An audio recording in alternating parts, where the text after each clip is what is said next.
Ladies and gentlemen, welcome to the show. Let's make sure the camera's on, everything's working. Hopefully, you guys are all having a wonderful night, and hopefully, you guys can all hear me exceptionally well. My name is Ango. We are going to talk about WWE Raw. It just got off the air. I hope you are all having a wonderful night. Can you guys hear me well? Everything looking good? Everything sounding good? I hope so. I hope it's sounding good. All right, cool. Looks like everything's going well. Hey, guys, do me a favor. If you haven't, go ahead and click subscribe and click like. Okay. That helps out tremendously. I would greatly appreciate if you guys could like this. If we could get this to 100 likes, that means the world. Of course, tonight we got to talk about WWE Raw, a very stellar episode. At this point, it's actually become kind of funny that WWE is actually just so consistent. I single-handedly do not remember the last time WWE had a bad episode of TV. And it's like really strange. Honestly, I think it's really crazy how consistent they are. And we're going to talk about it in depth. And just truth be told, I'm pretty impressed. I said this last week and the week after. It's like I'm looking for something to hate on, but for some reason, WWE is getting it right. Some shout outs. Let's do some shout outs. Todd Crow, who's a member of the channel, he's in the chat. I see Chester Franklin, Daniel Barry Sports, Al Hershen.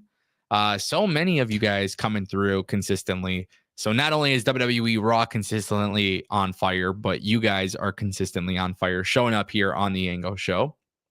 Definitely appreciate it. And we must shout out Cameron Johnson. He's been a member for 15 months. He says, yo, Ango, Raw was a good show tonight. Yes, sir, brother. Yes, sir.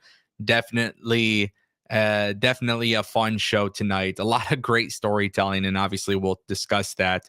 Got to give shout outs to our mod, Cedric Gilmer, Twisted Morcus, back in the chat, Trevor, David Decker, Anthony Oderwald, the Leninator FFC from Scotland. Wow, guys, appreciate y'all. I love when you guys come through on these streams because I genuinely love wrestling. And what's really funny, man, is I feel like wrestling is just, if you watch my content, I often talk about storytelling just being a big deal and feeling things happening on TV and it feels important. For some reason, I don't know why this particular episode, obviously WWE has been doing this quite a bit, but on tonight's episode, it just seemed like everything mattered. There was things that happened on Raw that may have been on TV for 30 to 45 seconds, and it was important. And we'll talk about those things. Andrade and Judgment Day. Like, what the hell is going on there? But it feels important, right? Chad Gable and Sami Zayn. Last week, guys, I said, hey, for those who are upset about Chad Gable not making it to WrestleMania, there is a plan in motion. Tonight, we're seeing it firsthand. So it's really dope to see that things are actually being followed up on and everything feels important. WWE is continuing some stuff with, Indy Hartwell and Candice LeRae in this heel turn. So that's really dope as well. And again, it feels important. We have tag team title qualifying matches, right? We're going to talk about that. Cody Rhodes dropping a pipe bomb and firing back. We're going to talk about that. Two things I want to talk about that you did not see on WWE Raw tonight. There is two things. One, WWE and TNA. There is a match. It's actually a dream match. It's Masha Slamovich versus Shayna Baszler at GCW Bloodsport. So GCW Bloodsport, Josh Barnett's Bloodsport X. It's happening WrestleMania week. Shayna Baszler's opponent is Masha Slamovich from TNA, which is really, really dope. I definitely want to let you guys know that a WWE versus TNA announcement is real. It did happen during Raw. They announced it. So that's really dope. And then also the second thing that you guys need to know, and I don't know if this is just Matt Hardy being a fan, but if you guys do not follow me on Twitter, you're missing out because I posted the video actually. But Rebby Hardy, the wife of Matt Hardy, had posted the video of her and Matt Hardy being in a suite watching WWE Raw tonight. Now, the reason why this is so interesting is because Matt Hardy is currently going through contract negotiations as to whether or not he's going to extend his contract with AEW. We don't know, but he's currently in that situation with AEW. And obviously, it's important that we do at least bring that up because he is at WWE.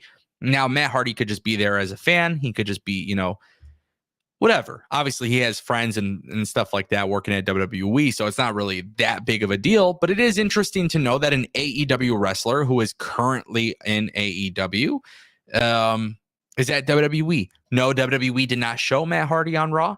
No, they didn't at all. But you have to acknowledge the fact that he was there in a suite with his wife. So we'll see how that plays into it. But yeah, Masha Slamovich versus Shayna Baszler, GCW, Matt Hardy at WWE Raw. Now I got those two things out of the way. Ladies and gentlemen, we will get to the super chats, the comments, everything like that. Don't forget, if you become a member tonight or you drop a super chat, regardless of the amount, you are guaranteed a shout out. I will read your comment on tonight's stream. So don't forget about that if you guys are interested.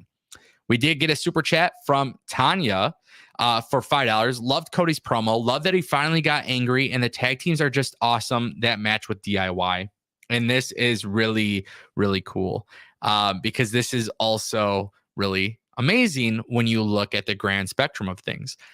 The Rock had an incredible promo on Friday. And to be honest with you, when you listen to the promo that The Rock delivered on SmackDown, you kind of wonder, how would Cody Rhodes respond to that? And it wasn't some cookie cutter PG bullshit. Cody Rhodes' promo tonight was almost like a pipe bomb. I'm not going to say it is a pipe bomb, but it almost kind of like a pipe bomb. He's dropping swear words.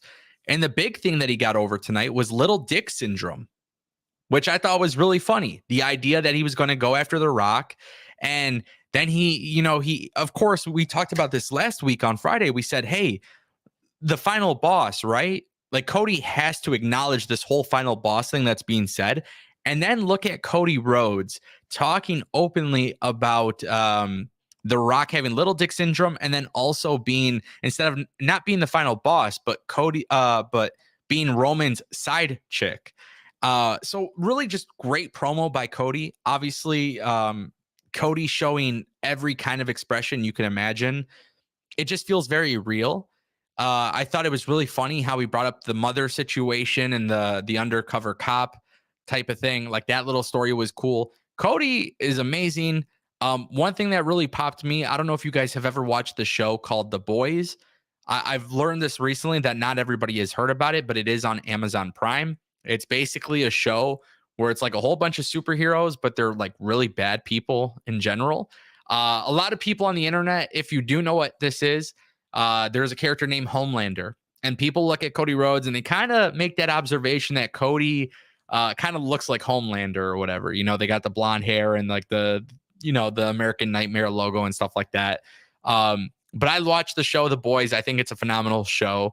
And Cody Rhodes even mentioned that, right? So it was just like a really dope promo. He was kind of like peeling back the curtain. Just really, really dope. And I got to be honest with you, in regards to Cody's promo tonight, I feel like what's really cool about Cody cutting this type of promo was it felt less scripted than normal. So when Cody Rhodes peels back the curtain a little bit and he's talking about The Rock being a heel, or he's talking about, you know, The Rock having little dick syndrome or being Roman's side chick, like when he's doing this type of stuff, that's exactly how somebody would respond to somebody who's taking shots at you. You know what I mean? So Cody Rhodes, I feel like it's not comedy, but at the same time, too, it is serious and playful at the same time. You know what I mean? Like, it's a very interesting take in terms of a response, but I thought he absolutely delivered. And Tanya, the second part of your super chat was the tag teams are just awesome. That match with DIY, guys, DIY versus the Creed brothers was absolutely phenomenal. Just phenomenal. I don't know who was the producer of this match. I genuinely do not know, but whoever it was, shout out to you.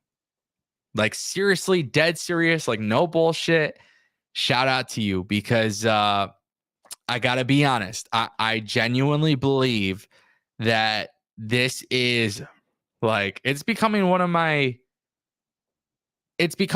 favorite parts of the WWE programming these days. Tag team wrestling is finally starting to mean something again. It really is starting to mean something again. And we have to acknowledge that DIY winning is the right choice. After 10 years of being in the WWE, right? Has it been 10 years? I think 10 years, right? These guys are going to WrestleMania. They're going to WrestleMania. The Creed brothers will be at WrestleMania for many, many years to come. But DIY winning was the right choice. This match was insane. And what I love so much about this match was they made it look like the Creed brothers were going to win several times. Several times it appeared that way. And DIY stole the win. Also, last thing I will say in response to your super chat, Tanya, is also Indus Shear losing to Awesome Truth. I want to talk a little bit about what they did with the production and camera angles of that after the match, but it wasn't a long match, but Awesome Truth have also qualified. So this match for the tag titles will have everything. It's going to have your really, really good wrestling. It's going to have your comedy spots. That's what wrestling needs. You need a mix of everything. So I'm really glad to see this. And Cedric just pointed out in the chat, he said, glad DIY is getting love from the crowd. That's why you can't have DIY lose to the Creeds tonight. DIY is finally starting to get over, capitalize on it. The momentum is coming. The more you capitalize and the more you let these guys just wrestle great matches, the more the crowd ends up responding. So I think WWE they made the right decision. Tanya, thank you for the super chat. We got a couple more. Andre Benson dropping a $5 super chat. I'm beginning to think that report about talent being upset with The Rock was made up by the WWE. Hey, that's what I said in my video. I genuinely believe that it was fake news. Dijak had basically already come out and confirmed that he didn't get a memo at all from WWE about PG and swearing. Tonight's episode of WWE Raw had a lot of swearing on it. I don't know if WWE is going away from PG, but I will certainly tell you that it's really cool hearing guys and girls cut their promos where it just sounds a lot more natural. You know, it's one thing that I do enjoy about AEW as well, is like, if you watch other wrestling programs outside of WWE, promos would seem forced. And actually, tonight's episode of WWE Raw, ladies and gentlemen, if you did not watch it, I can't recite every promo for you. But what I can certainly tell you is that all of the promos tonight delivered. Gunther and Sami Zayn and Chad Gable was one thing, right? Then you have this stuff like backstage with different wrestlers, like Awesome Truth and DIY. Like, everything just seems so natural now. Like, WWE tonight, in terms of promos and segments, it just felt far more natural. And I genuinely don't believe that report. I'm just being honest. Andre, I'm being honest. I don't. I think WWE is lying on those leaks. I don't think that,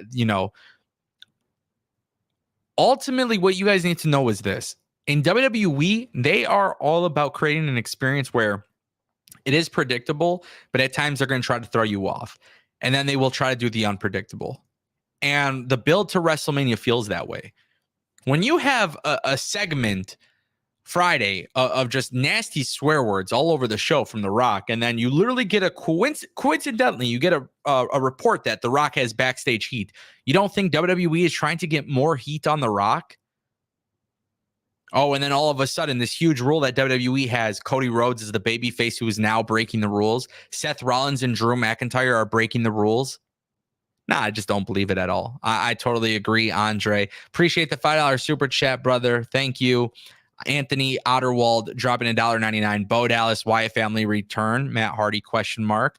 You never know. I do want to acknowledge, you guys probably saw the WWE documentary on Peacock.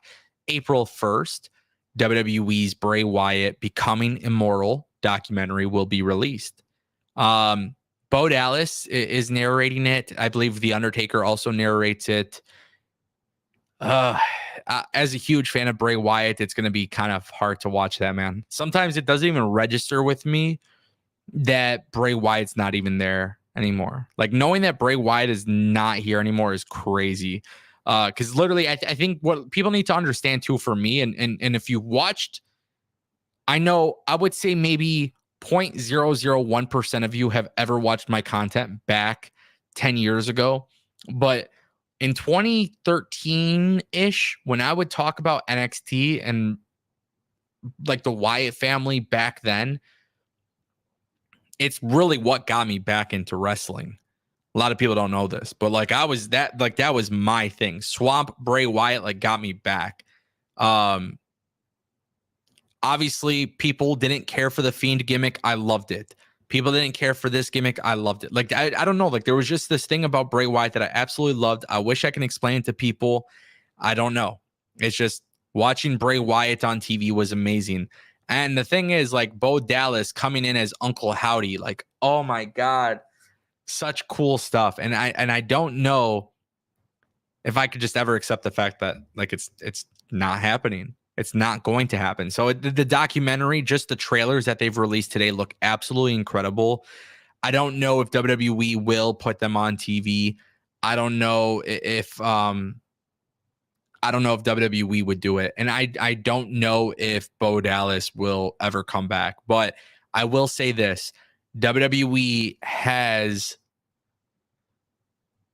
a very interesting opportunity here because Bray Wyatt's family, and I don't know if JoJo's working, his wife, I don't know if she's working for the WWE, but if WWE wanted to support the Bray Wyatt family for a long time, like they could, obviously, but I don't know how they go about these types of things. So they have a very interesting opportunity to keep Bray Wyatt and his character still alive in 2024 and 2025 by utilizing Bray Wyatt's brother, obviously, Bo Dallas. So as far as Matt Hardy goes, I don't know if I would like to see that. I personally think I would like to see Uncle Howdy on TV. And what a character that would be. I mean, it would be more layers and more depth than ever. But again, I don't know if Bo Dallas would ever do it, man. And I would love it because Uncle Howdy was a sector of Bray Wyatt, and like that, those two characters were so cool, man. Obviously, I miss Bray Wyatt. I wish he could be on television. And when I see this documentary, it's like maybe this is probably the most I've ever spoken on it because I didn't want to. A lot of people didn't know this, but I didn't cover Bray Wyatt dying on my channel. Like when he passed away, I don't make videos. I don't monetize when a wrestler dies. If you guys need somebody to tell you that somebody's passed away, like you don't need me to do it. There's other channels that do it. I feel icky. I don't want to make money off of it, you know? With Bray Wyatt, man, like that one actually like hurt because I was a huge fan of him. Like I seen him live, you know, several times. And it's like, that was cool. And then even when I felt like WWE's booking of Bray Wyatt was bad, it's like I still rooted for the guy because I just like that guy. If Bo Dallas ever decides to get back into it, dude, with Alexa Bliss, Uncle Howdy, if you want to do something with Matt Hardy, I mean, it's there. You could. Bray Wyatt has so many incredible sound bites too that could be generational. Like the promos and the video packages for generations would be there. So very interesting idea, Anthony. I appreciate the super chat. Thank you. I I think like it's so funny because, you know, Anthony also followed up in the chat. He says Uncle Howdy faction. Like that could always be a possibility, right? There's so many factions in television on WWE television today. I would never be opposed to it. I just don't know if it would happen. I feel like it would be incredibly difficult for if I was in their shoes, I feel like it would be very, very, very difficult. Very difficult. But you know, it's one of those things that just got to be brought up because it's always a possibility. Just remember, even though it's a possibility, it doesn't mean they're doing it. It doesn't mean they're doing it. You know what's interesting, by the way? I want to talk about this aspect of WWE Raw tonight. We see Cody building his storyline with The Rock and Roman. We see some very interesting stuff being built up on TV with the tag team division, obviously. New Day and obviously Otis and Tozawa. We see all these tag team matches, a lot of cool things happening in these matches. But I want to talk more about the mid card, and I kind of brought it up in the middle of the stream or in the beginning of the stream. I brought up Andrade and Judgment Day. And there's something interesting happening. Ricochet in the mid card defeated Dominic Mysterio. If you guys missed it, a fun little match. Ricochet wins. Dominic Mysterio loses. It doesn't hurt Dominic Mysterio. It doesn't harm Dominic Mysterio at all. In fact, I would say it's a good thing that Ricochet is coming out on top 2 weeks in a row. It's like a nice little sign that Ricochet, despite not holding a title, it feels a little bit more important these days, right? And again, it goes back to what I said about WWE just making people feel important again, especially if they're not in the main event. But before the match with Dominic and Ricochet, Andrade was talking to Dominic, and they were talking a little bit about like a kind of like a teaser of like Andrade joining the Judgment Day. And last week we talked about this, and I said, I don't know, like if they go that route. Then Damian Priest comes up and walks up to Andrade, and like they kind of have this little moment. Next week, Andrade is going to be on Raw, and he's going to have a match. Like they're teasing something there, and it feels important, man. It feels important. And I am not Wardlow in the chat just said Matt Hardy and Andrade, AHFO reunited, LFG. No. No, brother. See, we want to get away from the bad booking in AEW. I don't want them reunited in WWE.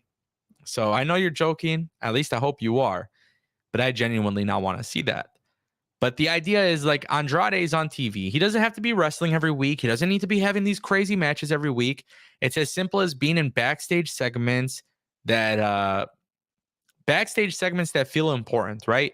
Like Andrade being in the Judgment Day to me is such a crazy idea, right? It's a crazy idea. But you know what's not crazy?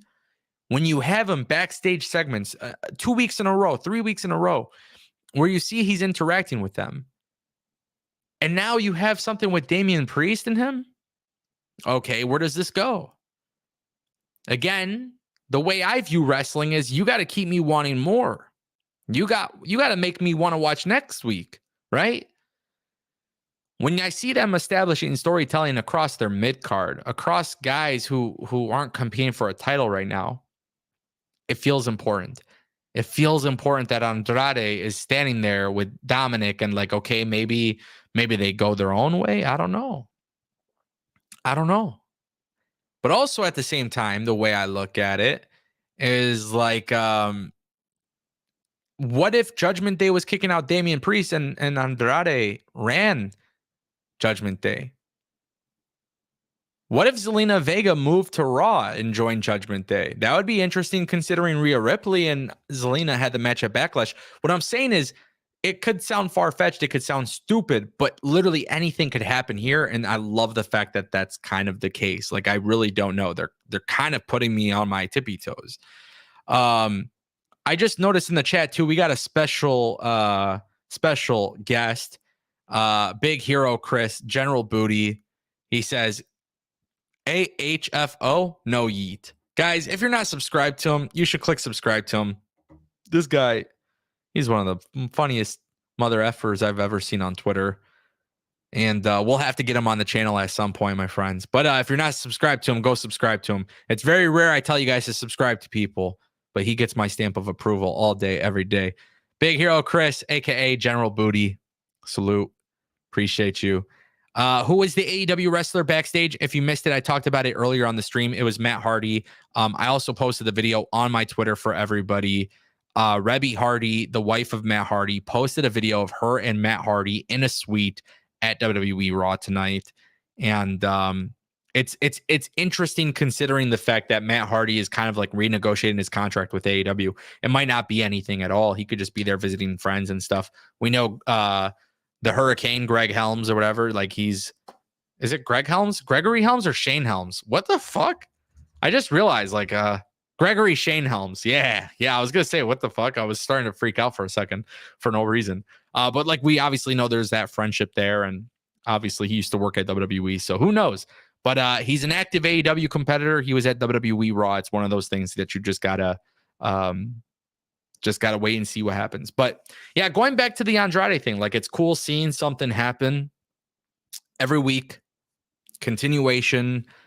Very, very solid storytelling in the mid card tonight. It started with the Andrade thing, and then it obviously led to Ricochet beating Dominic. Again, Ricochet like starting to kind of come back to television again, starting to feel important. Now it's up to WWE to decide, hey, how are you going to move forward with that, right? How are you going to be consistent with Ricochet? You have to figure it out. At the same time, you're trying to push Andrade, Ricochet, Bronson Reed, Ivar, this person, like that mid card is so stacked. It's so difficult like to pick one person. So what I say is don't pick one person. Just keep them all on TV. Keep them interacting. Wins and losses don't matter in wrestling. Whoever is telling you that bullshit, they don't matter. It's how you lose that matters, right? When you see Sangha and Veer get pinned by R-Truth the way he got pinned tonight, it's like, it's justifiable. It's logical. It makes sense. Kind of funny too, right? So wins and losses don't matter as much as people say. It's how you put people on TV and how you position them in the stories and how they move forward. So you got to capitalize on Ricochet. Here's why. Tonight we got the contract signing between Gunther and Sami Zayn. Now, just before the contract signing, Sami Zayn was talking with Chad Gable. Chad Gable not wearing Alpha Academy gear, okay? He's in a black suit, dressed up, fresh haircut, and he tells Sami Zayn how he just wanted this more than everybody else. And then it was so funny because Sami Zayn says, hey, like, that's, you know, you keep saying that, but like, that's not necessarily true. Sami Zayn's now kind of frustrated with Chad Gable. Both of them are baby faces. And Chad Gable says, like, hey, I just don't believe you could beat Gunther. And I thought that was fire. Chad Gable kind of being a sore loser, right? He just doesn't believe in Sami Zayn. So when we get to the contract signing tonight on Raw, what happens? Gunther says nobody believes in Sami Zayn. He doesn't believe in Sami Zayn. He even brings up the fact that Chad Gable doesn't believe in Sami Zayn.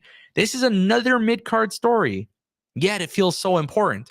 And for every person that was complaining about Chad Gable losing last week, my response last week was, hey, we have to wait and see how it goes. If you saw my stream last week, what did I say? I literally said, hey, it is very rare that I overreact. But just a couple weeks ago, I overreacted to Cody throwing away his WrestleMania main event. We cannot do this to WWE again. We cannot. We have to trust WWE will continue telling the story. And I'm telling you right now, if you are a person who loves great wrestling matches, you are going to love Sami Zayn versus Gunther. But if you're a person who loves great matches and great stories, you're going to love this feud because Chad Gable and Sami Zayn have this interaction backstage. And it was so funny because after Gunther told Sami Zayn straight to his face that he did not believe in him, he says that Sami Zayn doesn't believe in himself. Gunther made Sami Zayn question his actual ability. And that went over so many people's head. That went over so many people's head. It was such a beautiful thing. But also what was interesting was when Sami Zayn then goes backstage, he then questions Chad Gable. He says, why do you not trust in me? Or why do you not think I could beat Gunther? Do you genuinely believe that? They are keeping Chad Gable in the mix.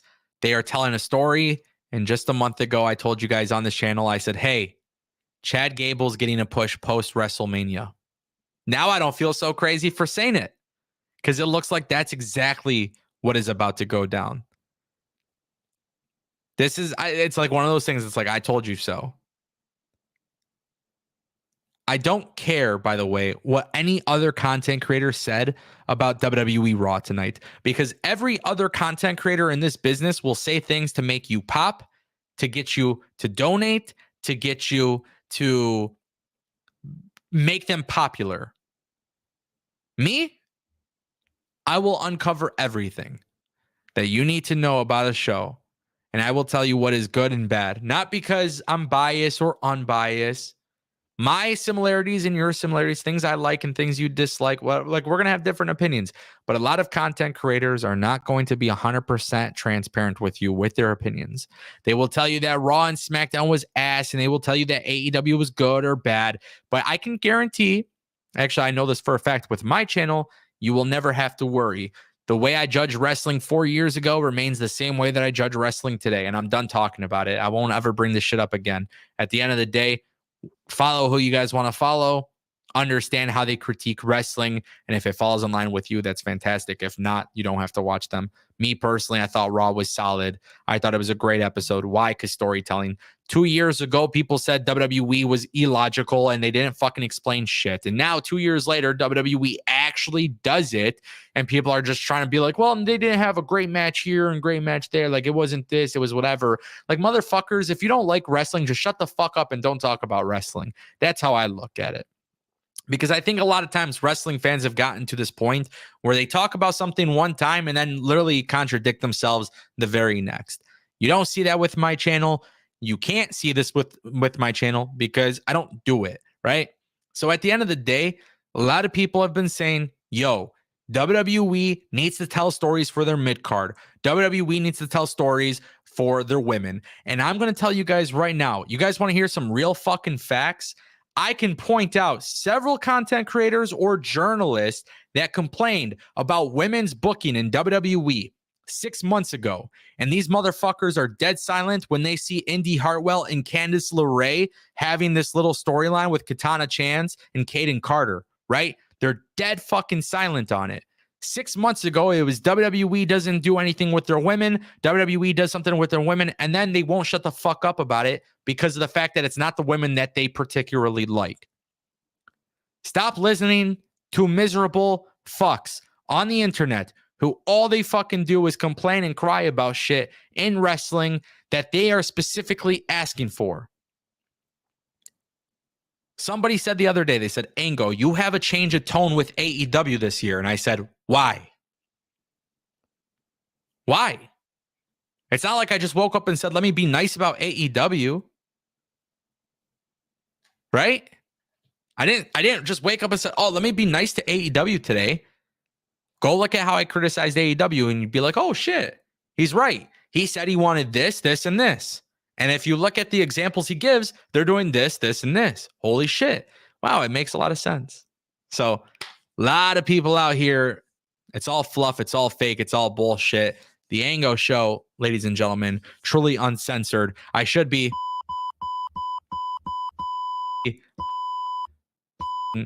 censoring myself, but I can't do that because sometimes you just got to speak with the passion. And trust me, there's a lot of content creators doing this shit. There's a lot of people. There's a lot of people, big, small, whatever. And it's like at the end of the day, it's like I just see a lot of hypocrites in this business, and that's completely fine. But at the same time, too, if you guys are going to come to me in the chat and say, hey, Ango, you're a hypocrite, I'm going to call you out for it because we could literally prove that that's not the case. At the end of the day, that's just kind of the way it is. But mid-card storytelling was huge, and obviously that's a big deal. And I am not Avery, a.k.a. I am not Wardlow, drops $1.99. He says, preach, Bubby. Go on and get you some fire emoji, fire emoji, fire emoji. Nah, see, the thing is, what I love about wrestling is being able to speak from the heart, right?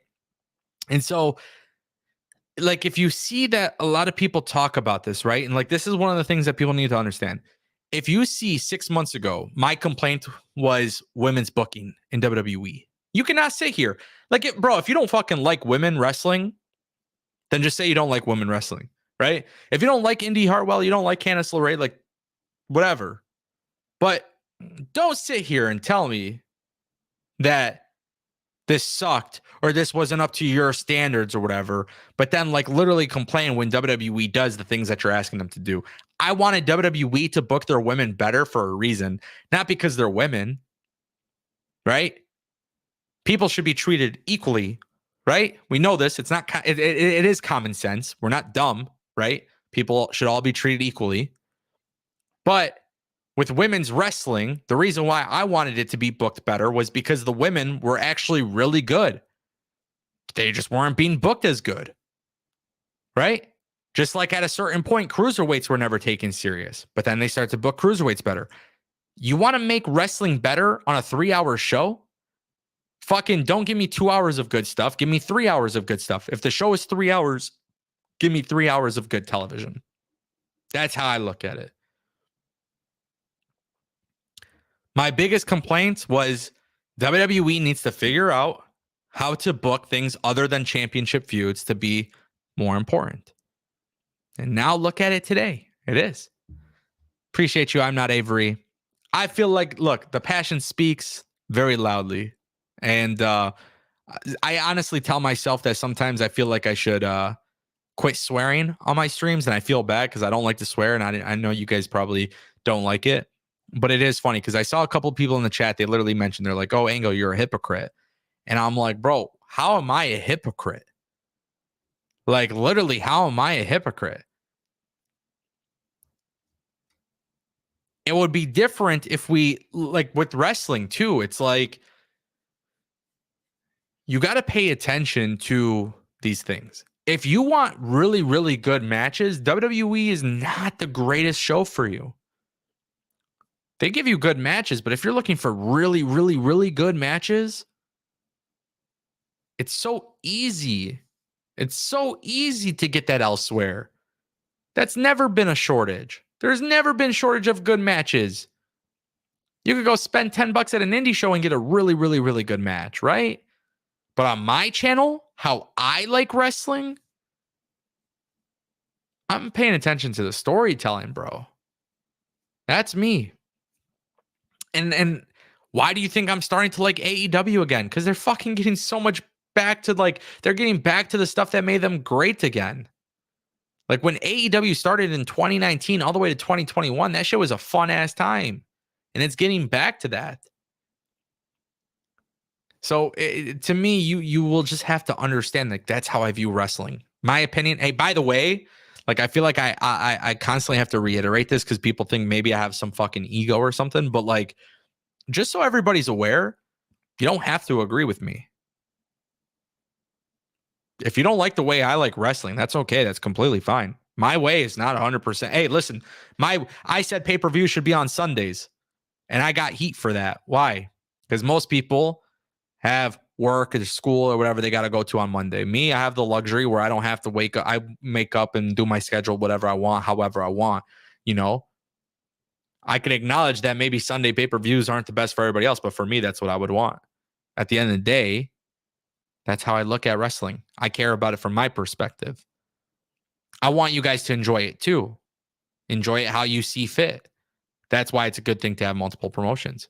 Like for me, right? I was not a big fan of WWE doing all this PR bullshit. And I called WWE out on it before with like Evolution, right? You do an all women's pay-per-view, not because you fucking care about the women in your company and the way you book them.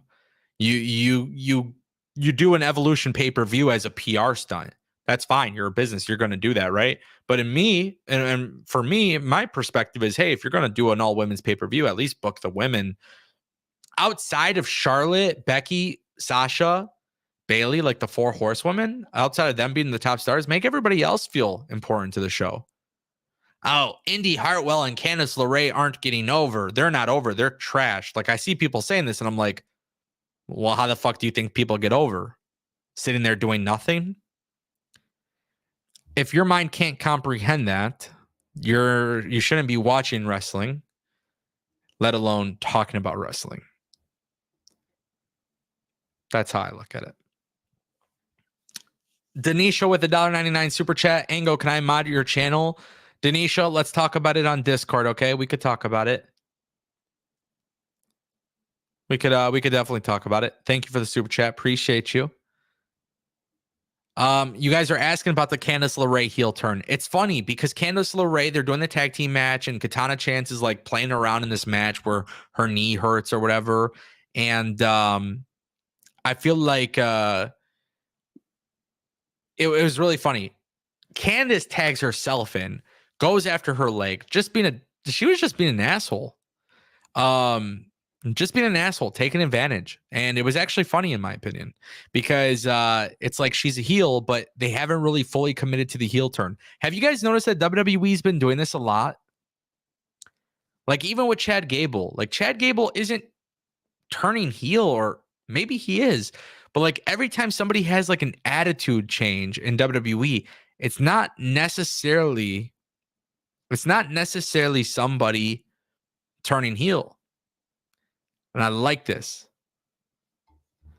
Our donation questions on the website redirects to your live automatically. They do not, which I have not been alerted, but let me see something really quick. Sometimes I don't get alerted for them, and then I just respond to them via video chat, like video message. If anybody does donate on ango.live, I will read it. I just can't pop it up on the screen. Or maybe I could pop it up on the screen, actually. I don't know, but I will try my best. But yeah, if you guys donate on ango.live, I have it open here, so it should pop up.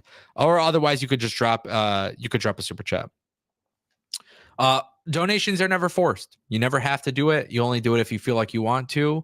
Whatever you guys decide to do, it always goes back into the channel 1000%. Which, by the way, I feel like I should mention this. I will probably drop some new merch. Shockingly, people buy my merchandise, so I love that. Thank you. The fact that people even wear my logo is pretty fucking badass, actually. So appreciate that. To be honest, I'm losing a lot of weight. I'm back in the gym. I rolled my ankle Friday playing soccer. Still hurts, by the way, but I'm losing weight. And I feel like y'all see me sometimes rock a tank top.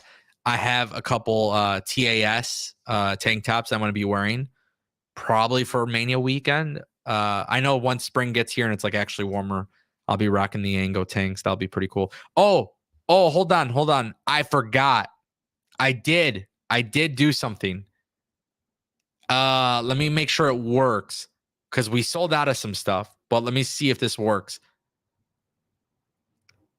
How do I do it? Ango 10, I think, right? No, TAS 10. Yeah. So if you guys, just so you guys are aware,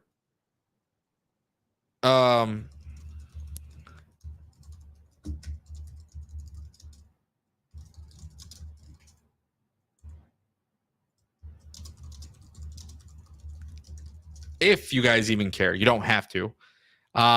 But if you guys did want to buy a t-shirt or something like that, you can actually use code TAS10 for 10% off on the website. That is something that's new on the website. So I forgot about that. I want to mention that. None of you guys are forced to buy anything, but if you guys did buy something, use the code because you get a discount. I make less money, just so you guys are aware, 100% transparent. I make less money when you use a discount code, but it's like 10%. I don't really care. Like, it's not a big deal to lose money on that. But if you guys want to, you can. Ango 316 shirts are available, I think, in red and black. Maybe even more colors. Red, black, and blue. I want those in tanks, though. I want to get the Ango 316 tanks. Todd Crow says, who else is looking forward to WrestleMania week with Ango? I'm looking forward to it. This is really dope. I love WrestleMania week on this channel. It's one of my favorite times on the channel. WrestleMania week should be really, really fun. Super excited about that, to be honest. A lot of, like, WrestleMania week this year feels even bigger too. And my first year doing it, we did like really crazy viewership. And then obviously last year we did even more insane viewership. So this will be our third WrestleMania week doing live streams. And you guys will see I work like a dog. I don't think I go outside that week. So it'll be really fun to see how that goes. But yeah, should be fun. Appreciate you even bringing that up. Todd Crow, shout out to you. That's some real shit. Todd Crow's been with us for a while. Dean says Nia took those bumps like a champ. What a freaking awesome main event match, man. We got to talk about Nia Jax. Again, Nia, Rhea, Becky, just a really cool way to end Raw. Women main eventing. Giving a lot of time to win that match as well. And then Nia Jax, Becky going off the ladder with the leg drop on Nia. It's a last woman standing match, you know, and like, just it's crazy. It's crazy the aura that some of these people have. Like Nia and Becky was fun. And then what's even crazier too is to end the show, you have Rhea Ripley and Becky Lynch with the copyright logo on the screen. And like, that's how you're ending Raw. Just really cool. Mike actually makes a really good point too. I'll throw this comment on the chat. He says, Nia has really come a long way from her first run. It's like she learned how to sell and wrestle. You know, I don't really care if this gives me heat. A lot of people on the internet they love to say things negatively about Nia Jax, but she's incredible, man. She, you know, her first run wasn't even like that bad, but I think what you guys need to understand too is like Triple H versus Vince McMahon booking is just so different. But also really important to mention here, her booking under Triple H has been great. Her losing to Rhea Ripley in Australia at Elimination Chamber, and then for her to lose to Becky as well, it just feels like Nia will be able to rebound because she's actually starting to like, it looks like she actually cares more. I don't know if that's the right word I'm trying to say, but she just looks like she's really good at this stuff now. And she cares way more. And it almost looks a little effortless to her. The right word is there is a certain level of confidence that Nia Jax has as a character and as a performer. So losing to Becky and losing to Rhea, I don't think hurts her at all. It's the way she's being presented and it's the way that she's working in the ring. Like her losing to Becky, some people think Becky is over pushed. I don't know if I would say Becky is over pushed. I don't want her to win at WrestleMania. I would love to see Becky turn heel after WrestleMania and go on with a different type of character, just personally speaking. But I feel like this is really cool because if you move Nia Jax to SmackDown or, you know, the draft happens or whatever, like there's just a lot of cool stuff you could do there. And she got better, man. She really improved. And I think for Nia, it's huge. And it's a testament to herself. It's like, you know, you put in the work and the booking's there and it reflects that. And, you know, if WWE booked her this way and she didn't improve, it would be different. I think a lot of people slander her because they want her to be bad, but she's good, man. She's good. And she brings credibility to that women's division. And the way that I look at it too is like, it's a ladder system, right?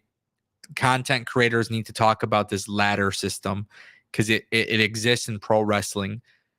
People at the bottom that are working their way up, the Mia Yims, the Indy Hartwells, the Candice LeRae's, the people that are like working their way up in the women's division, right? They will need to have somebody to beat at some point to really cement their future in the company or in the industry, really. Nia Jax has gotten to the point where like she can lose to somebody and it would actually benefit that person. That's what's cool to me. So I'm excited to see what Nia Jax does next because Nia Jax could lose. I don't think the losses affect her, but I think it is pretty dope, honestly. Like, if you want to push Mia Yim one day, Nia Jax would be a credible. At this stage, I would call her a veteran, honestly. I'd call her a veteran. And like in the WWE system, you climb the ladder by beating people that bring you credibility. I think Nia brings people credibility. And I swear to God, I'm not talking out of my ass, dude. I genuinely think like they have, it's like a ladder system, right? Like again, wins and losses do not matter on television. It's not as much as people will say. People say wins and losses are everything. That's not true. Do you really think the Creed brothers are buried tonight after losing a DIY when half of the match the Creed brothers are looking like they're looking incredible? That's something you got to keep in mind, bro. You really got to keep that in mind. So, yeah, very cool stuff there. CD dropping a super chat. Do you think Nia would benefit from joining the bloodline?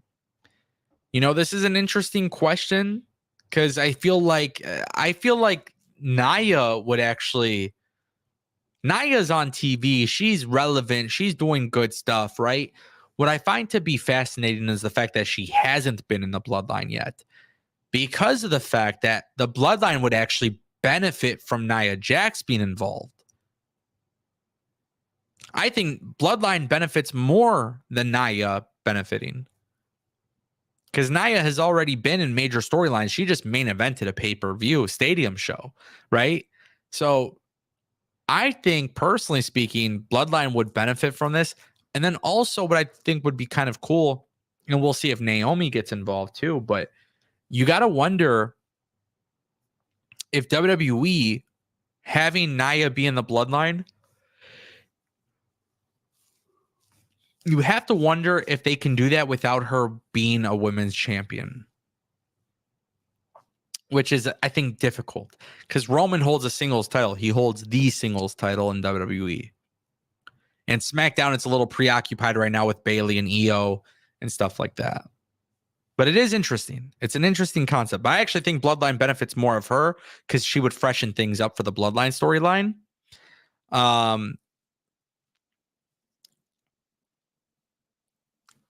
It would be an interesting thing. The Bloodline is expected to get new members, though. They are expected to get new members. So then you kind of got to wonder, who do they put there? Okay, let's say they put Lance Anoa'i. They could put Naomi.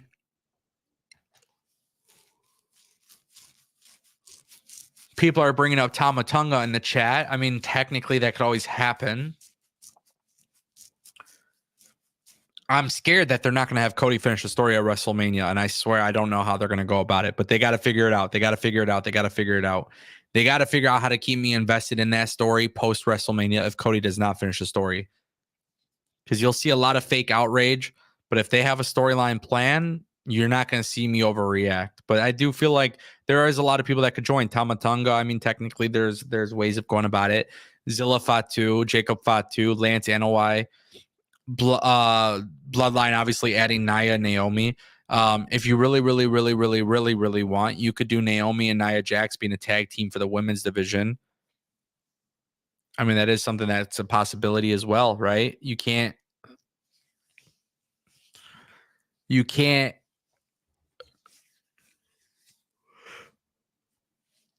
Excuse me.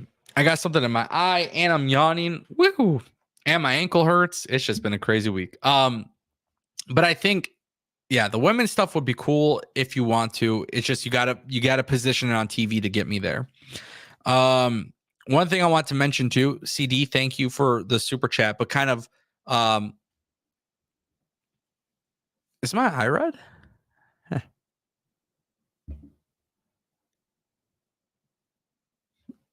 Hold on, dude.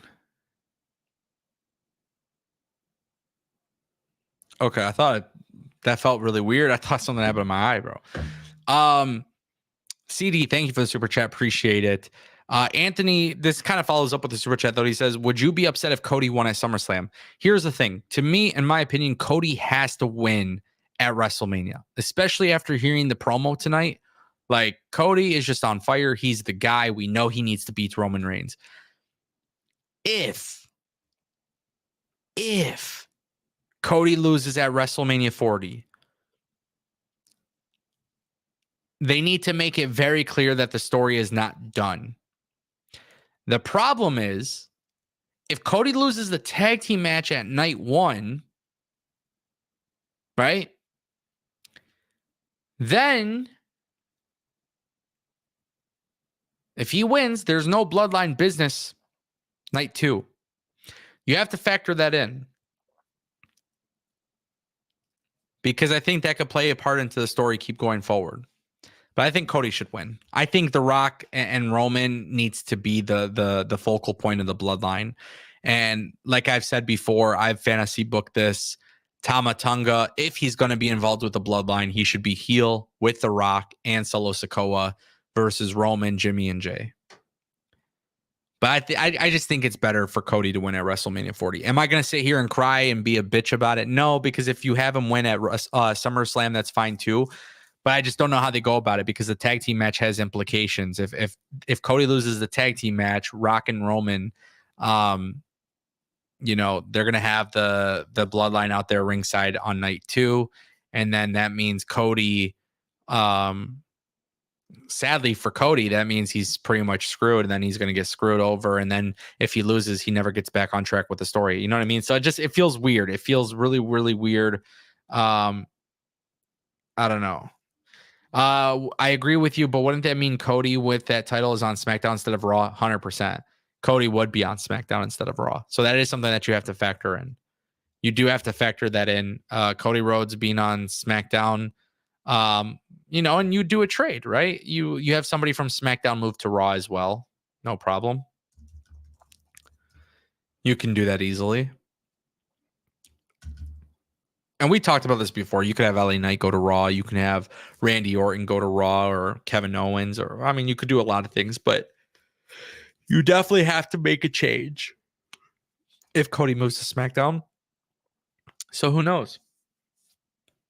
Or you could technically have Cody move to Raw and Drew McIntyre move to SmackDown. The World Heavyweight Championship moving to SmackDown could make a lot of sense too.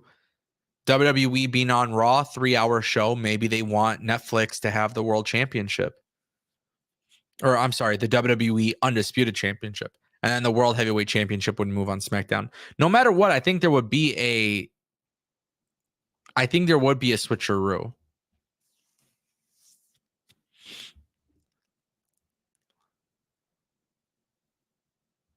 Cody hit the Cody Cutter in a 3-piece suit with a pocket watch that never left the pocket. How can you not root for that guy? I mean, dude, this guy is incredible. His promo is just so good, man. He needs to get credit for it. Samoa and Bloodline feud in a War Games would be fire. 100%. 100%. We all know this. That's why I'm saying, it's not. Look, WWE has earned my trust. I have faith in WWE long-term storytelling. If you want to keep it going post-WrestleMania, you could. But you got to make a very clear distinction that we're going to get what we want, which is Cody winning the belt. If they don't do that, it's a failure. And I think it's better for them to not hold off and just fucking do it at this point. What the hell is happening, bro? Do I got to sneeze or what? But yeah, very funny stuff. Very funny stuff. Did anyone else see the push Dijak sign? Yeah. More signs at WWE shows, guys. It's getting so much better. I love that. I love that so much, man. I love it. I love it. I love it. You know what else, guys? It's the perfect time to call a stream. It's 12:01 in the morning. And I thought Raw was exceptional. Really enjoyed it. These streams are a little bit shorter, but just understand in a couple weeks, guys, WrestleMania week. Crazy, crazy times ahead.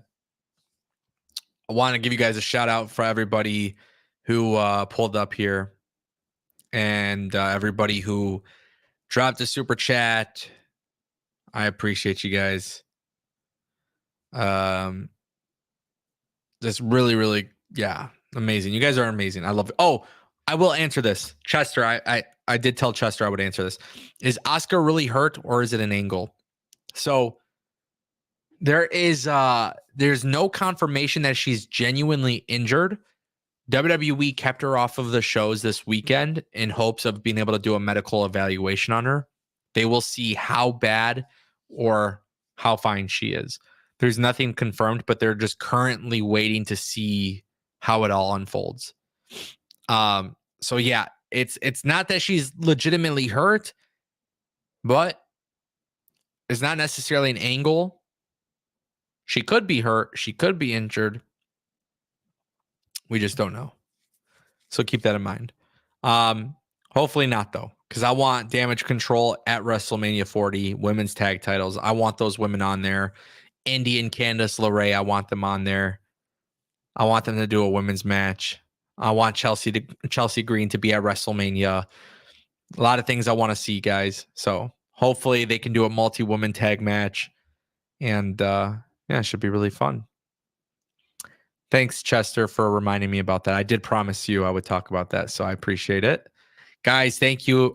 Cameron, Tanya, Andre, Anthony, Avery, Denisha, CD, thank you all. And appreciate you all coming through. Love you all, and I will see you guys tomorrow for NXT. Peace.